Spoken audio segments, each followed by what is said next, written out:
ஆண்டவரும் இரட்சகருமாகிய இயேசு கிறிஸ்துவின் இனிய நாமத்தில் யாவருக்கும் அன்பின் வாழ்த்துக்களை தெரிவித்துக் கொள்கிறேன். அருமையான தேவ பிள்ளைகளே, புதிய நாள் புதிய நம்பிக்கை தின தியானத்தின் மூலமாய் இந்த பரிசுத்தமான ஓய்வு நாளில் உங்களை சந்திப்பதில் நான் மிகுந்த மகிழ்ச்சி அடைகிறேன். அல்லேலூயா.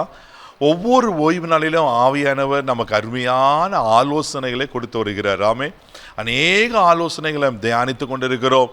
நான் அதன்படி செய்வோன்னு விசுவாசிக்கிறேன். ஆமே, தேவ பிள்ளைகளே, ப்ளீஸ் ஆமேன், ஆண்டவர் கொடுக்கிற இந்த ஆலோசனைகளுக்கு கீழ்ப்படிந்து அந்த ஆலோசனைகளை கடைப்பிடிக்கும் போது நிச்சயமாகவே நம்ம வாழ்க்கை ஆசீர்வாதமாக இருக்கும். அல்லேலூயா. இன்றைக்கு கூட இந்த ஓய்வு நாளுக்கு இன்று கர்த்தர் கொடுக்கிற ஆலோசனை என்ன?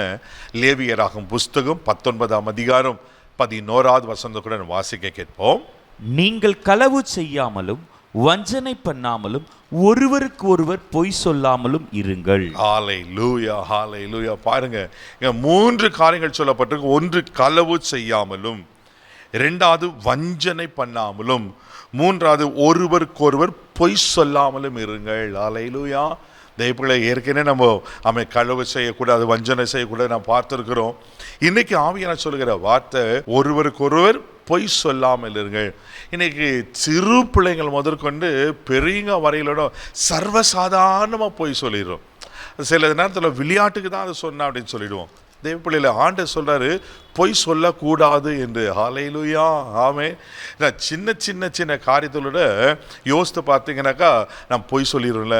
ஆனால் நம்மளுக்கு அது பெருசாக தெரியறதில்ல. ஆனால் ஆண்டவர் அது அருவருக்கிறார். ஆண்டவருக்கு அது புரியும் இல்லை.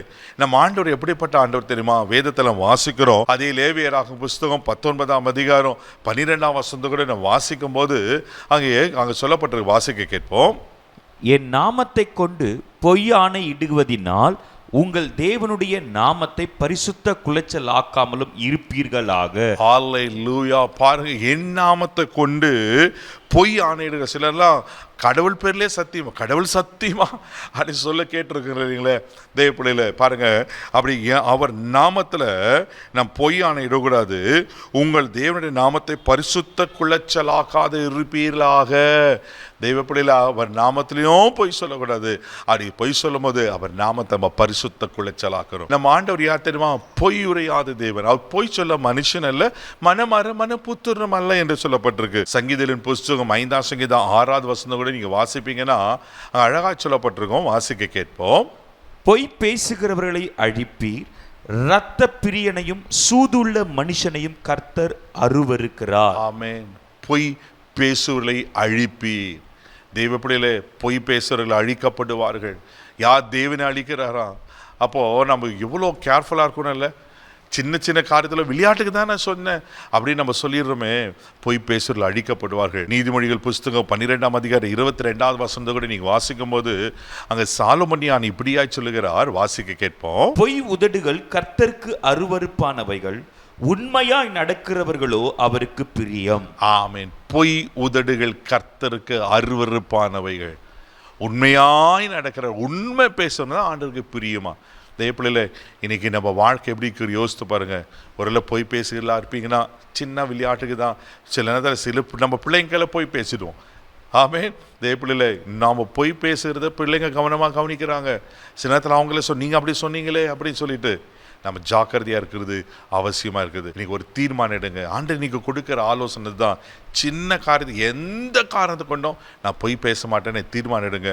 ஆண்டு நிச்சயமாக உங்களை ஆசீர்வதிப்பார். ஆண்டவருக்கு பிரியமாய் நீங்கள் வாழ்வீங்க. கண்களை மூடி நம்ம செபிக்கலாம்.